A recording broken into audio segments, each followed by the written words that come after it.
Victor Wembanyama takeover mode sa Game 6. Dylan Harper kumana ng 18 points off the bench. Devin Vassell gigil na gigil kay Chet Holmgren. SGA nakatanggap ng flopper chance mula sa Spurs fans. So heto na nga ang Game 6 ng Spurs kontra Thunder. Do or die para kay Victor Wembanyama at San Antonio. Kapag natalo sila rito, bakasyon na. Pero kapag nanalo, buhay pa rin yung pangarap nila makapasok sa NBA Finals. At sa opening minutes pa lang, ramdam mo agad na locked in na ang Spurs. 2 tres agad ang pinasok ni Wemby na parang Stephen Curry.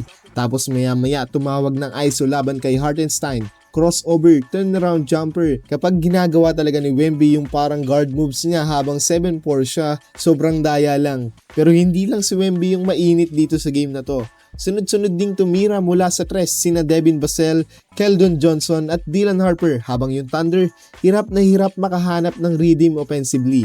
Napatawag agad ng timeout ang OKC matapos lumobo yung lamang ng Spurs. Natapos ang first quarter, 35-22 lamang ang Spurs. At naka 8 threes agad ang Spurs sa loob lang ng isang quarter, which pinakamarami nilang tres sa isang quarter simula nung play-by-play era. Leading scorers Wemby with 11 points. Sa second quarter naman, sinubukan bumalik ng Thunder. Nag-init si Cason Wallace, sunod-sunod yung tira niya para mabawasan yung lamang. Kaso yun yung problema ng OKC buong game. Every time na lalapit sila, ma-instant sagot agad yung Spurs. Tres ni Vassell, drive ni Harper, easy bucket ni Wemby.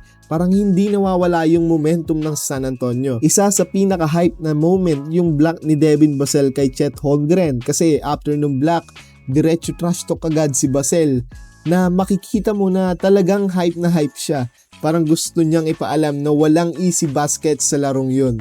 At pagdating naman ng halftime, lamang pa rin ng Spurs 60-53. Scoring si Victor Wembanyama with 22 points at 4 na tres. Habang si Dylan Harper sobrang efficient off the bench. Pero yung third quarter talaga yung pumatay sa Thunder. Dito tuluyang nag-collapse yung OKC. Nagsimula sa back-to-back threes ng Spurs, then stops sa depensa, then transition baskets, then turnovers ng Thunders. 22-2 run ang ginawa ng San Antonio. Tahimik na tahimik yung Thunder offense. Sa loob ng mahigit 8 minuto, iisang field goal lang yung naipasok ng OKC. Western Conference Finals game tapos halos hindi makascore yung isa sa best teams sa NBA. At habang yung Spurs, tuloy-tuloy lang, fast breaks, alley-oops, corner threes, energy plays, at bawat basket, mas lalong lumalakas yung crowd sa San Antonio. Dito rin sobrang lumabas si Dylan Harper, 18 points off the bench at sobrang laki ng impact niya. Aggressive umatake, confident tumira at halos lahat ng momentum plays nandun siya. Habang si Stephon Castle naman, all around din yung laro, 17 points, 5 rebounds and 9 assists. Pagkatapos ng third quarter, 92-66 ang scores. Halos tapos na yung laro dun pa lang. Tahimik din si SGA buong game, 15 points lang sa 6 of 18 shooting.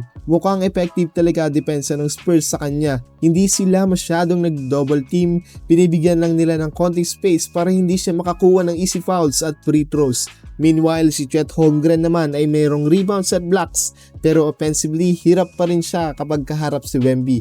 Pagdating ng fourth quarter, nilabas na rin eventually yung mga starters, habang yung crowd sa San Antonio nagsisimula na mag-celebrate. At officially, Game 7 is coming. Final score, 118-91, Spurs. 28 points, 10 rebounds, 3 blocks para kay Victor Wembanyama. At mula first quarter hanggang fourth quarter, parang kontrolado niya yung buong laro.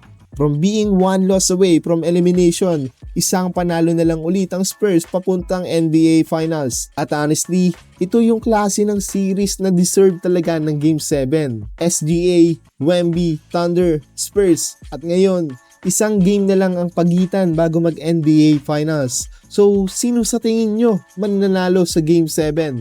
Thunder pa rin ba o tuluyan ang kukunin ng Spurs yung momentum?